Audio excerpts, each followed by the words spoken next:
Добар ден, почитувани. Ова е најновата Телма амбуланта. Петочното издание го реализираме во соработка со приватната клиничка болница Жан Митрев. Кога има потреба од молекуларна и генетска диагностика? Што значат овие тестови? Како се разликуваат од класичните лабораториски анализи? Можат ли да помогнат во изборот на терапија и колку се достапни кај нас? Што значи за пациентот конечно да добие име за својата ретка болест со помош на молекуларен или генетски тест? Какви тестови во бременоста најмногу се користат? Дали резултатите секогаш значат дека детето ќе има болест или станува збор за ризик и веројатност? Наш гостин на оваа тема е магистар Марија Ѓоргиевска, молекуларен биолог во клиничката болница Жан Митрев. Останете на Телма.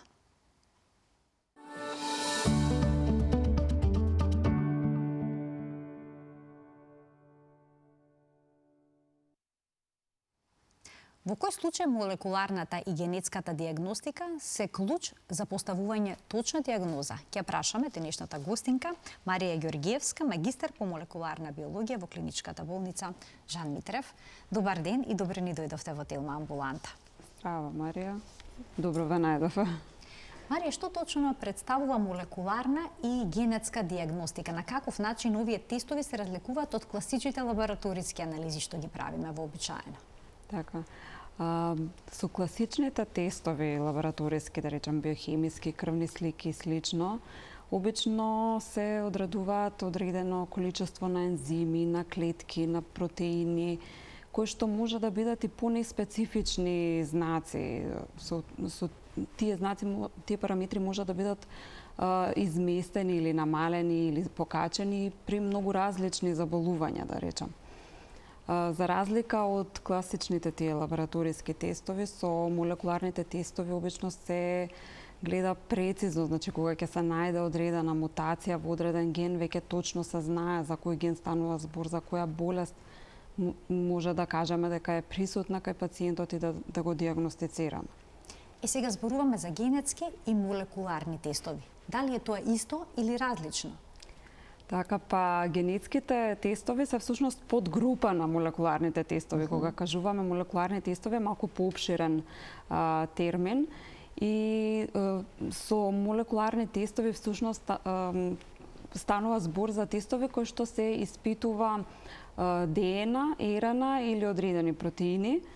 И тука може да станува збор за генетски испитувања, кога гледаме некакво наследување, некакво заболување, бараме и слично.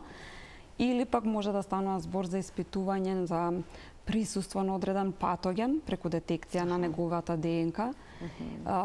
Или тестирање може да биде преку молекуларно тестирање за стекнати мутации, кога анализираме еден профил на еден тумор и слично, така да сето тоа се молекуларни тестови.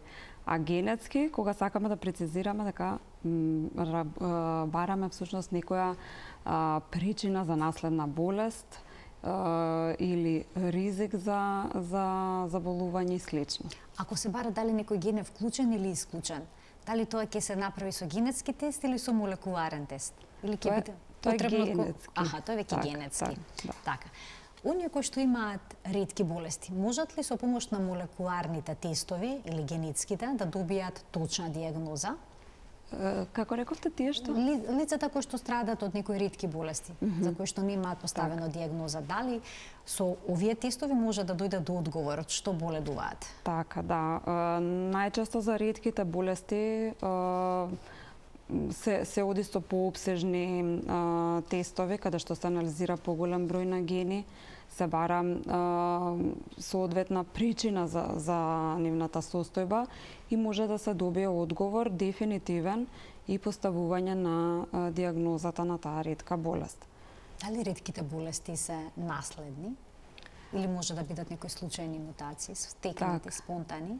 Значи, може да бидат и наследни, може да бидат и стекнати спонтано, или тие ги нарекуваме деново настанати.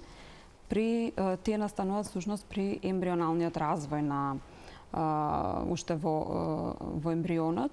И тогаш тие не се наследени од родителите, туку се настанати деново. Тогаш кога се наследуваат мутациите од родителите, од мајка, татко или пак од двајцата, тогаш станува збор за наследни заболувања. Така, сега постојат различни типови на генетски на молекуларни тестови. Да. Како се одбира кој пациент, кој тест би бил најсоодветен? Така, значи се зависи што анализираме, што бараме.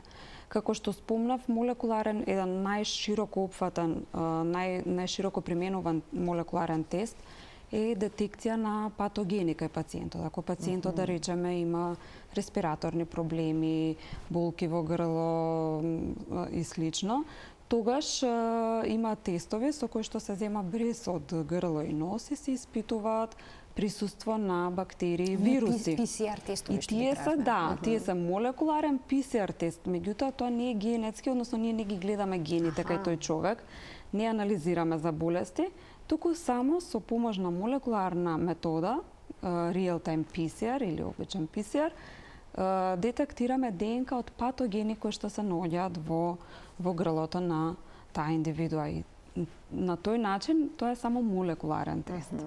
А кога се работи веќе за детекција на некоја ретка болест, например, какви тестови ќе се направат? Ќе се бара одреден ген, група на гени, ќе анализирате целата генска слика на пациентот? Па се зависи од клиничката слика на пациентот и од тоа какво сомнение има докторот за тој пациент. За некои болести, веќе од клиничката слика, да речеме, е многу голема, висока претпоставката за која болест станува збор и обично може докторот да посочи дека е важно да се испита само еден или два гени. Такви се, например, цистичната фиброза, каде што одредени параметри, клиничка слика, многу специфично укажуваат на таа болест и тогаш веќе ќе се анализира конкретно CFTR генот кој што обично е асоциран со тоа заболување. Меѓутоа, постојат болести кои што може да бидат резултат на мутација во повеќе различни гени, како што се невромускулни заболувања. Голем број на различни гени може да доведат до таква клиничка слика. Во таков случај обично се барат поопсежни панели, поголеми тестови и всушност од сомножот зависи и од состојбата на пациентот кој тест ќе го примениме. Каков примерок се зема за да се направат овие тестови? Потребно ли крв, лунка, клетки, од сузокожа, од устата? Како се изведуваат? Значи, во клиничка пракса, најчесто за диагноза на ретки болести или генетски заболувања, се зема примерок крв. Важно е каква крв, капиларна, венска, има значење? Обично венска, нели, се земат како една, да речам, минимално инвазивна процедура. Меѓутоа, ДНК-та е иста, било да е во букална сузокожа, било да е во клетки од биопсија, епителна и слично, така да верувам во форензички услови и слично, значи може да се прават испитувања од било кој материјал хуман. Меѓутоа, во клиничка пракса најчесто се зема епрувета крв. Дали една капка крв е доволно или е потребно повеќе? Па постојат се посензитивни тестови веќе, дури и од капка крв се изведуваат голем дел од молекуларни тестови, посебно за новороденчиња, метаболни скрининзи и слично. Меѓутоа, обично се, доколку станува збор за повозрасна индивидуа или пак поголемо дете, обично се зема малку поголема количина, мислам 1-2 милилитри, за да чисто нели сме безбедни, сигурни дека имаме доволно количество на материјал за да се изврши анализата, за да едноставно не се вика пак пациентот, нели, да доаѓа за земање на материјал. Инаку, веќе од многу мали количини може да се изведуваат тестови. А колку се сигурни овие тестови? Може ли да добиете лажно позитивен резултат или пак лажно негативен? Па да, постои нели резигнеден тест лабораториски, да речам, не е 100% сигурен, така и молекуларните тестови, иако имаат висока сензитивност, специфичност, сепак постои случај кога може да се добие лажно негативен или лажно позитивен резултат. Една од причините е техничка, доколку регионот кој што го испитуваме е тешко достапен за самата машинерија да го отчита, самиот апарат за да го отчита. Друга причина може да биде ако не бараме на точното место, односно ако анализираме друг ген, а причината за состојбата е сосема друг ген. Така што, значи, постојат секакви случаи, секој пациент е индивидуален, секој пристап за пациентот е индивидуален. Дали сите пациенти со ретки болести треба да направат вакви тестови или пак тоа се спроведува само во одредени случаи? Препораките се да, треба да се направат. Значи има повеќе причини зашто се препорачува ова. Една од причините е за да се одреди фамилиарниот ризик за раѓање на повторно болно дете во таа фамилија. Друга причина е за да нели се постави дефинитивна диагноза, точна, да видиме дали постои во литература некои препораки за терапија, препораки за што да се избегнува, препораки за други одредени проверки, скрининзи и слично. Така да обично се препорачува да се направи генетски тест за пациенти со ретки болести. Што ако на генетските тестови се пронедат мутации кои што не се поврзани со ниту една позната болест? Што во тој случај? Значи има неколку, да речам, сценарија. Едно, ако најдеме мутација која што се уште е со непознато клиничко значење, а се наоѓа во ген кој што ни е од интерес, во тој случај се дава препорака дека оваа мутација треба овие резултати да се препроверуваат барем на годишно ниво, за да се види во литературата дали постојат нови информации, дали можеме веќе да добиеме со следна проверка некаков дефинитивен одговор, односно да класифицираме како патоген или пак ја отфрлиме можда како бенигна. Или пак може да се најде мутација која што се наоѓа во регион кој што не е добро познат, односно во ген за кој што се уште не се знае неговата функција, тогаш исто така останува на времето за нови истражувања и нови одговори, да се препровери литература и да се најде понатаму одговор. Секогаш се наоѓа одговор или понекогаш? Понекогаш не се наоѓа, да. Една од причините е што може состојбата да не е генетска едноставно, туку друга причина да е за болеста на пациентот. Друга причина е да се уште, како што спомнав, литературата е лимитирана и немаме сознанија за мутацијата која што ја наоѓаме кај пациентот и останува, нели, како се уште со непознато клиничко значење, она што сме го нашле. Така што има случаи да нели не секогаш добиваме одговор. Има ли случаи кога пациентот ги има сите симптоми за одредена болест, но не го изолирате тој ген? Да, се случува, меѓутоа пак ќе кажам, некогаш тие ретките болести се толку ретки што постојано нели се препроверува литература, се случува да и со неколку пациент кој што направил едно генетско испитување, се добива парцијален одговор, не потполн. Потоа се прави уште едно испитување, и да на крај да добиеме конечен одговор после неколку години за тој пациент. Така што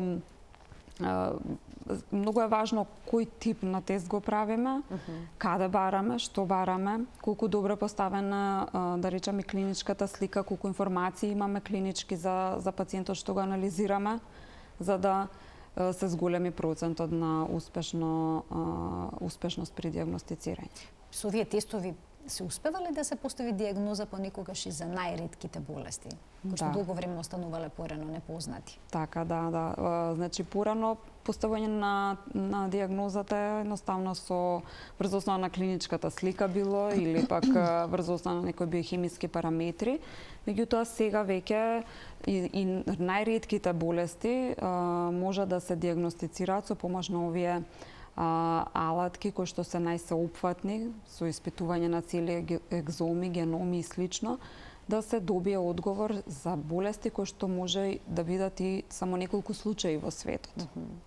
А дали овие тестови служат само за диагностика или и за утврдување која терапија би можела да се даде кај пациентот?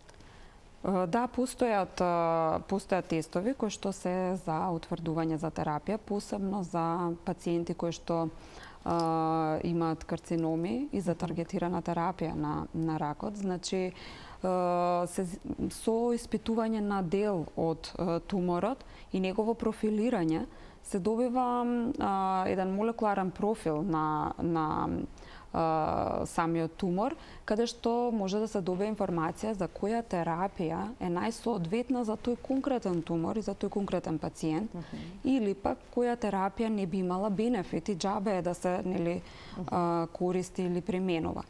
Така што со молекуларните тестови, покрај што можеме да поставиме генетска дијагноза, можеме и да добиеме информација за терапија. А дали може да се користат овие тестови за да се провери дали кај одредени пациенти ќе делува и некоја терапија за хронични болести, да речеме некоја антиагрегатна терапија, како што е за аспиринот и слично? Така. Да, постојат тестови кои што се од фармакогенетиката, каде што се испитуваат гени кои што се поврзани со метаболизам на лекови. Така што и пациенти кои што хронично примаат терапија, посебно за срцеви заболувања, како клопидогрил или пак статини за намалување на холестерол, посебно се препорачува да ги направат овие тестови за да се утврди колкав ризик има тие за нуспојави од користење на тој лек и дали нормално дозирање соодветно за тој пациент или пак треба да се направи намалување во дозата или зголемување во дозата. Веќе еден поперсонализиран пристап ни овозможуваат овие тестови. Дали пациентите кои што имаат карцином може да направат тест со кој што би провериле дали болеста им е наследна, значи дали имаат некаква генетска мутација за тоа или не? Да, може да направат. Значи, постојат стотици гени кои што се поврзани со наследни карциноми и во тој случај, значи, може да се испита и да се види дали има вродена мутација која што значително ќе го зголеми ризикот за појава на карцином. И таа мутација понатаму може да се испити во останати членови од фамилијата, за точно да се утврди кој од членовите има зголемен ризик за појава на карциноми, за соодветно да се препорача какви контроли да се прави таа индивидуа понатаму во животот. Откако ќе се најде одредена мутација на ген, дали тоа значи дека лицето сигурно ќе добие болест или пак станува збор само за веројатност и за ризикот истата? Се зависи кој е генот и каква е болеста што ја анализираме. Одредени гени не укажуваат на дефинитивно заболување, туку само на зголемен ризик од одредено заболување. Такви се најчесто гените кои што се поврзани, како што спомнавме, со карциноми. Тие не ни укажуваат дека дефинитивно пациентот ќе има карцином во својот живот, туку укажуваат дека ќе има зголемен ризик. И тоа, одреден ген има одредена висина на ризик, да речеме, еден ген може да води кон одредено ниво на зголемување на ризик, друг поголем ризик да носи. Така што се зависи во кој ген сме нашле мутација и така се и препораките персонализираат за конкретниот пациент. Додека пак некои ретки болести и наоѓање на мутација во одреден ген може да значи дефинитивно појава на заболување. Кај овие ретки болести како што дефинитивно значи појава на заболување, постои ли потреба целото семејство потесно и пошироко да го направи овој тест? Обично се препорачува така наречено каскадно тестирање или тестирање на останати членови од фамилија, како што спомнав пред се за одредување на фамилиарен ризик за појава на друго болно дете во фамилијата, потоа за да се знае која е можноста да се пренесе, односно друг член да биде носител на одредена мутација и слично. Така да обично се препорачува. Само потесното семејство или пак можеби поширокото треба да ги направи овие анализи? Потесното обавезно, мислам, се препорачува да ги направат анализите, а доколку станува збор за да речам некој ризик од карциноми и слично, може и поширокото семејство. Ке ги вклучиме гледачите, доколку имаат прашања, да го постават во денешната Телма амбуланта. Денеска говориме за генетските и молекуларните тестови, како еден патоказ, како начин за диагноза на одредени заболувања. Ке дознаете во денешната емисија кај кои пациенти ова се препорачува и во кој случај всушност може да биде клуч за диагноза. Колку најрано може да се направат овие тестови? Дали може кај новороденче, кај бебе или пак може би треба да се почека подоцна во животот да се изведат? Технички може да се изведат во било која возраст, значи уште од раѓање, дете, возрасен, па дури и пред раѓање, односно пренатално да се прават можат генетски испитувања. Сега се зависи нели дали е потребно пренатално например да се испитува, дали е неопходно или не. А инаку технички може да се испитува во секое време. Ги споменавте пренаталните тестови, односно тестовите што се прават за време на бременоста, за да се испита здравието на бебето. Се уште нероденото бебе. Дали сега исто тука постојат различни тестови? Кои се најчестите кои што се користат во пренаталната диагностика? Најчесто се користи тест за одредување на неуплоиди, односно скрининг на неуплоиди за најчесто Даунов, Едвардс и Патау синдром, каде што кои што најчесто се појавува, да речам, како синдроми пренатално. Меѓутоа, значи тоа е најчесто што се испитува и што се користи, меѓутоа доколку постои во фамилијата одредена ретка болест, тогаш може за специфична конкретна болест исто така да се прави пренатална анализа. Значи споменавте скрининг и пренатална диагностика. Всушност тоа се две различни работи. Како го опишувате скринингот? Така, со скринингот тоа е прогностичка, да речам, мерка, односно се гледа колкав е ризикот за појава на одредена болест, веројатноста, да. Додека пак диагностичките тестови, нели се диагностички ни кажуваат точно дали има присуство или се исклучува одредено заболување. И сега има едни неинвазивни тестови, да, што се прават преку крвта на мајката. Така, тоа и се бараат клетки од се уште нероденото бебе, за да се утврди што? Што конкретно се бара на таков начин? Значи, неинвазивниот пренатален е обично скрининг тест и таму се испитува циркулирачка ДНК од фетусот, која што се испушта и циркулира во крвта на мајката. Затоа и е скрининг. Значи, таму немаме конкретно клетки фетални, па изолираме од нив ДНК во поголемо количество, туку имаме само фрагменти од фетална ДНК. Затоа и овој тест скрининг метод. Меѓутоа, иако е скрининг метод, тој веќе за најчестите синдроми, како што ги спомнав Даун, Едвардс, Патау, со над 99% сензитивност обично се овие тестови. Само овие три мутации може да се откријат на ваков начин? Не, значи се скринираат сите, веќе поновите пренатални тестови ги испитуваат сите хромозоми и се гледа дали е точен или правилен бројот на сите хромозоми кај фетусот или пак има отстапки, односно недостаток или вишок хромозом. Покрај бројот на хромозоми, повеќето тестираат и одредени микроделеци, односно помали региони од хромозомите, дали отсуствуваат или се вишак, да речам, материјал. И сега, доколку се добие позитивен резултат, зошто потоа има потреба да се направи инвазивна постапка, односно, да речеме, земање на амниосинтеза или пак биопсија од хорнионска Хорнионска биопсија, да. Зошто има потреба?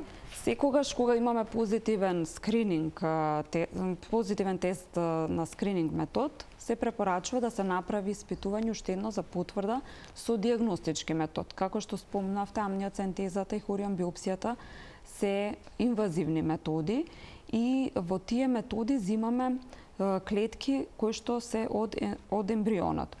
од тие клетки се колектираат, се изолира ДНК, па потоа се испитува. На тој начин ние потврдуваме или исклучуваме дали кај тој ембрион има, дали кај тој фетус има болест која што претходно нели ни се појавила на скрининг методот. Значи ова веќе диагностичка метода, Да. веќе ова не е скрининг. Да. Дали инвазивните диагностички тестови носат одреден ризик за бременоста? Носат, затоа и да речам се помалку популарни или помалку односно се користат само исклучиво ако им е ептан нужно, бидејќи иако е мал тој ризик, тоа е под 1% ризикот, може да се случи појава на спонтан абортус, позимање на материјал или пак некаква инфекција и слично. А колку често трудниците ги прават овие тестови, заинтересирани се?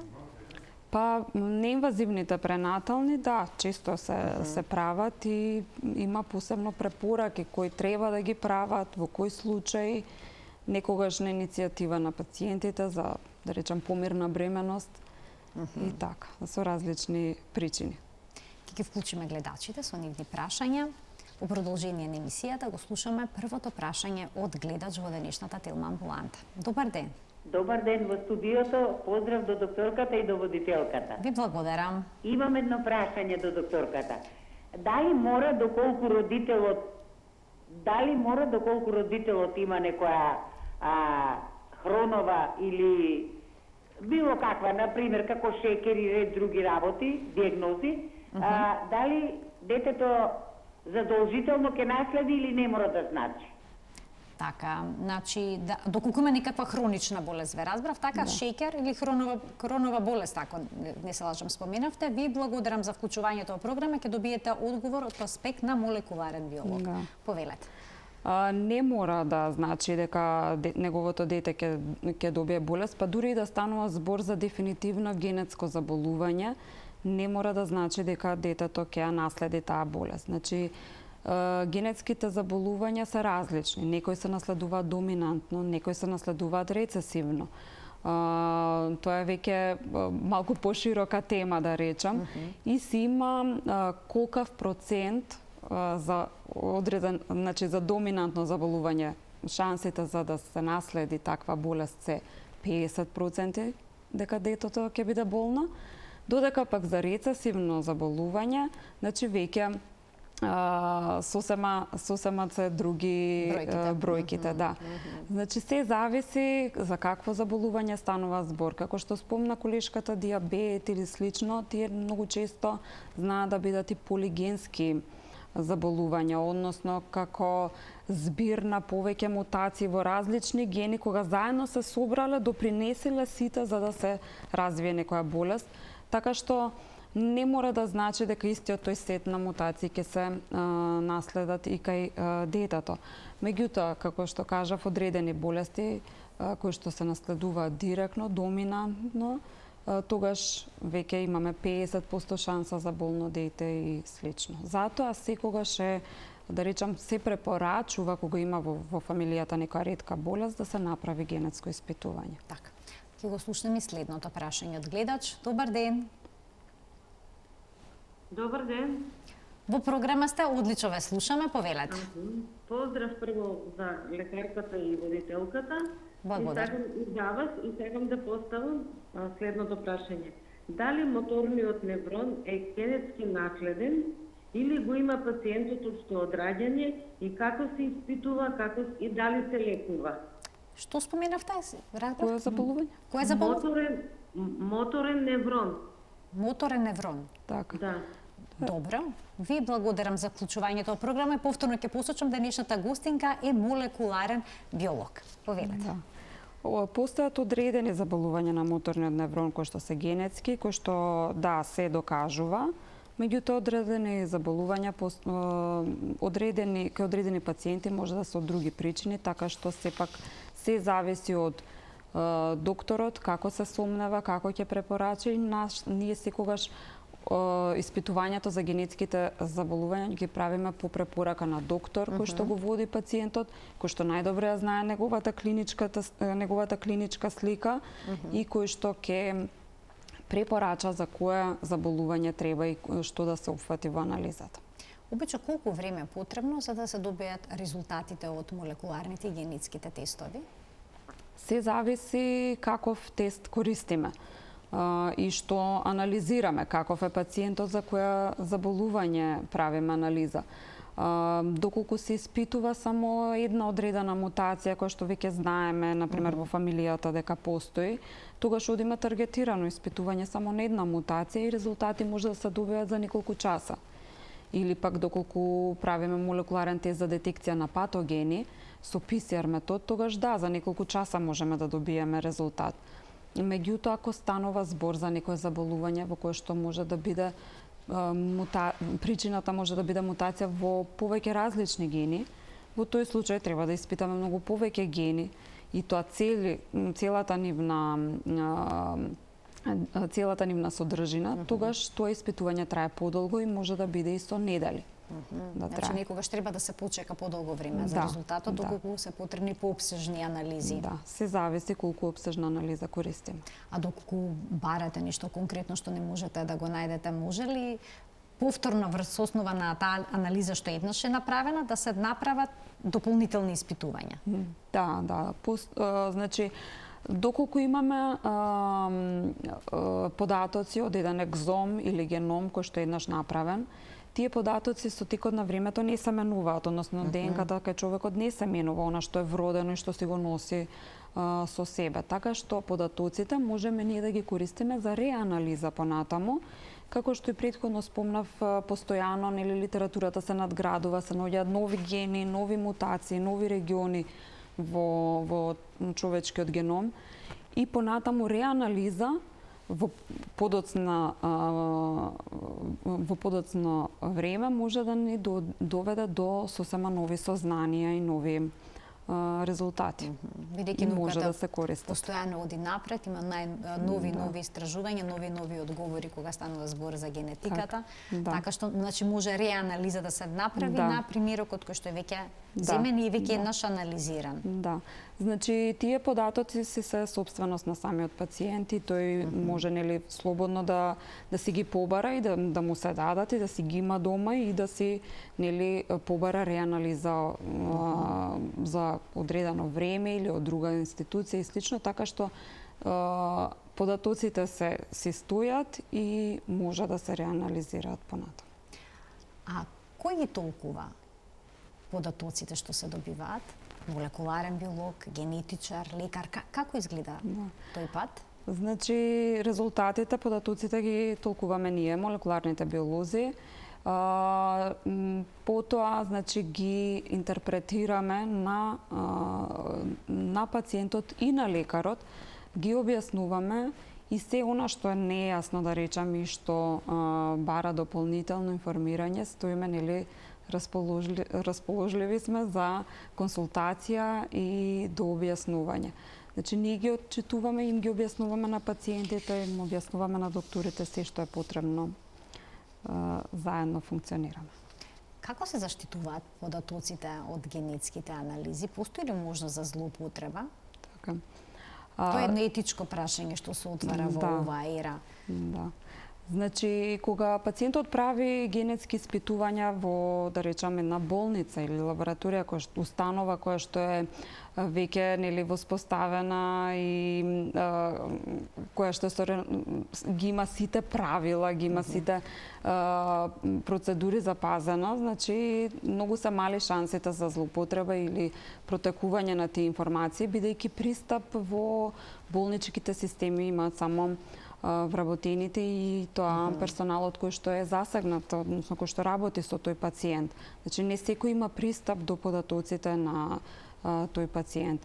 И секако кога пациентите прават генетски испитувања, доаѓаат прво на консултација, која ќе се одлучат нели за такво испитување, им се објаснува што се може да се добие од резултатот, кои све податоци се гледаат, односно може да се добијат и пациентот самиот нели си потпишува согласност за таква анализа, согласност за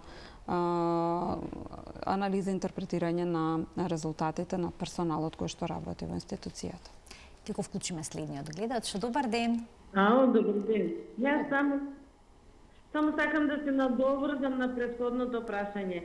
Дали доколку моторниот неврон не е генетски наследен, кои се причинителите за да може да дојде до такво заболување? Така, значи ваш конкретно сега ве интересира нешто што е поврзано со невролошки проблеми, така? Така, ќе можете да проследите во едно од следните изданија на Телма амбуланта гостување на невролог во емисијата и тогаш да го поставите прашањето, бидејќи денешната гостинка е молекуларен биолог, таа може да зборува за тестовите кои што се прават во процесот на диагностиката. Денеска акцентот го ставаме на тестовите молекуларни и генетски, какви одговори тие може да донесат. А за оваа проблематика, што вас ве засега во едно од следните изданија на Телма амбуланта. Ние продолжуваме онаму каде што запревме. Какви се тестови се прават во вашата болница?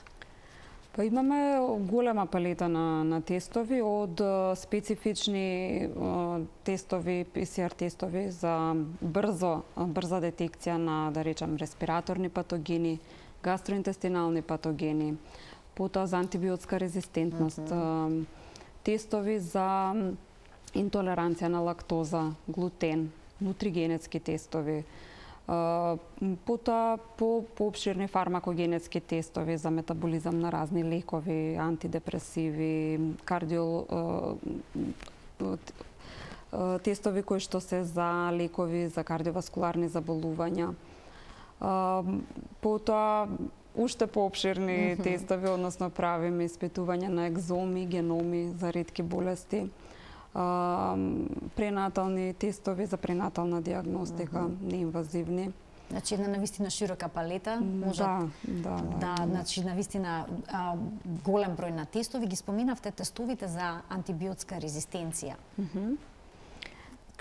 На сите антибиотици се прави таква анализа? Како изгледа тие тестови? Тој тест кој што ние го користиме е стандарден PCR тест во кој што се детектира присуство на ген кој што носи антибиотска резистентност, односно тоа е за пациенти кои што веќе имаат некаква инфекција.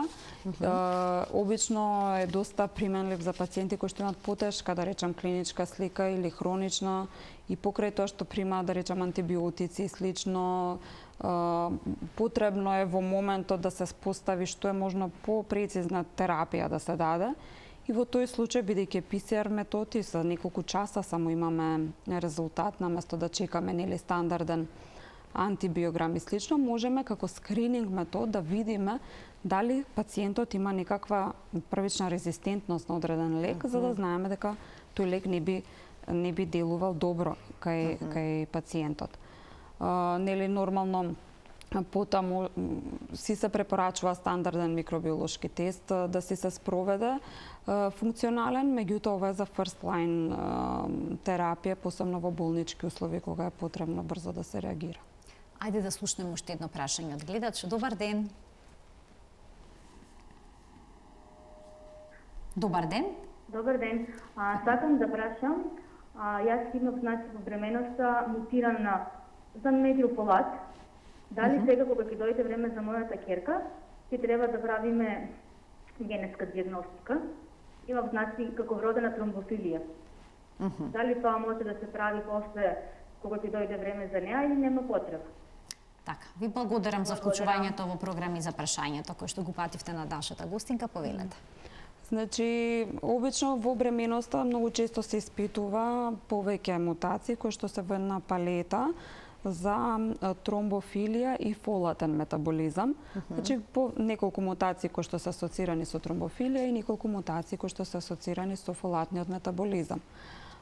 Доколку пациент има ризик за тромбофилија, тогаш тој може да се пренесе нормално на потомството. Меѓутоа, тука треба да напоменеме дека најзначајни или со најголеми ризик фактори се мутации во фактор 2 и фактор 5 факторите за коагулација, а останатите фактори многу често имаат незначителен ефект. Така што многу е важно во кој ген се наоѓа таа мутација за како да советуваме дали ќерката да се испита или да не се испита. Додека пак доколку е мутацијата во гените за фолатен метаболизам, тогаш исто така тие се нарекуваат еден вид полиморфизми со висока фреквенција, бидејќи голем дел од населението ги носи и се еден вид фенотип, иако знаеме дека ние имаме таква мутација, едноставно со примање на активна фолна или метилфолна се спречува нели нуспојави кои што може да влијаат на плодот кој што го носиме.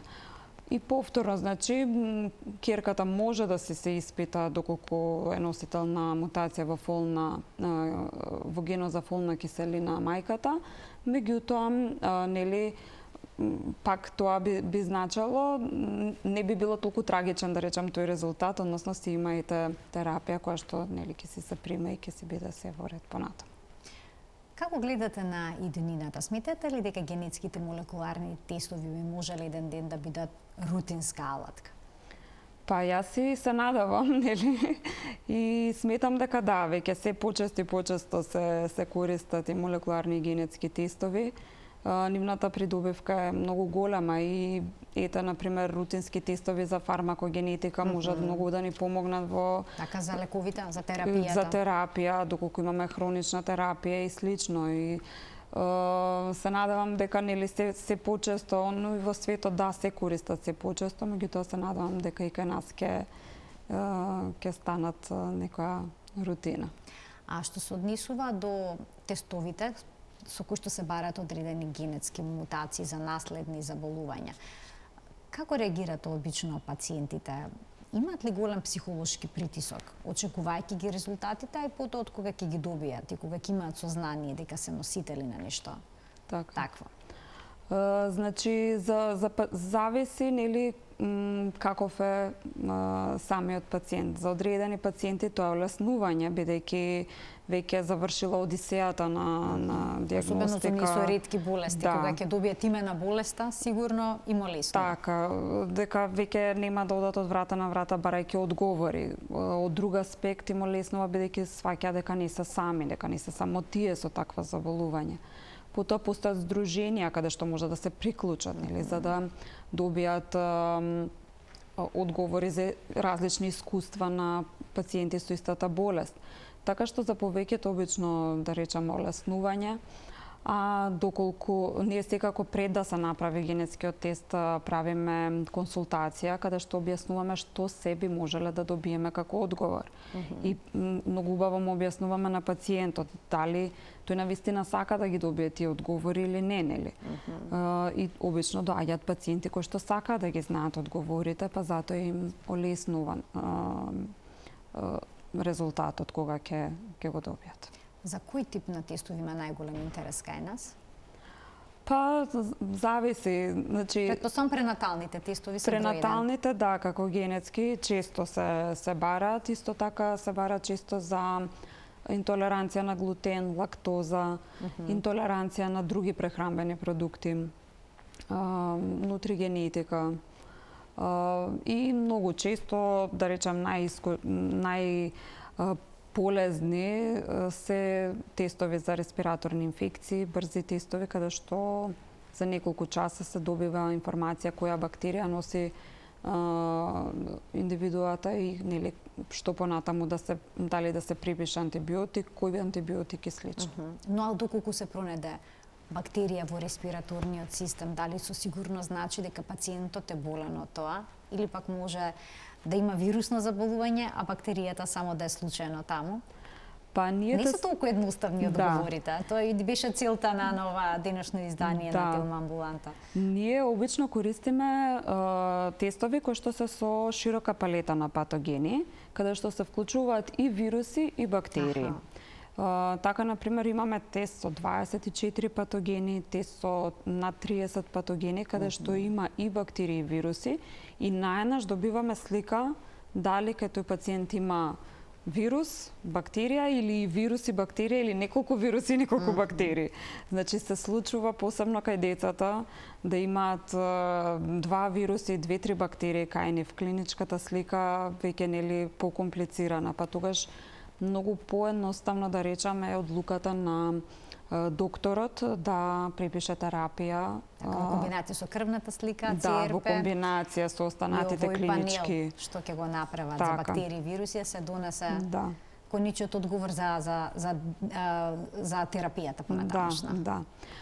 Значи, кај посебно деца кога се во една акутна фаза со високи параметри, температура, ЦРП и слично, наместо да се дава одма антибиотик додека се чекаат резултатите од микробиологијата, во овој случај само за неколку часа добиваат резултат и од присуство на патоген, па тогаш можат многу по-соодветно да препишат терапија. Јас ви благодарам многу за вашето денешно гостување во Телма амбуланта. Навистина интересна тема, претпоставувам и мощна корисна за гледачите кои што ја следеа денешната емисија. Благодарам и на вас. Почитувани, ова беше уште едно издание кое што го реализиравме во соработка со приватната болница Жан Митрев. Ви благодарам за вниманието со кое што денеска не следевте и ви посакувам убав ден.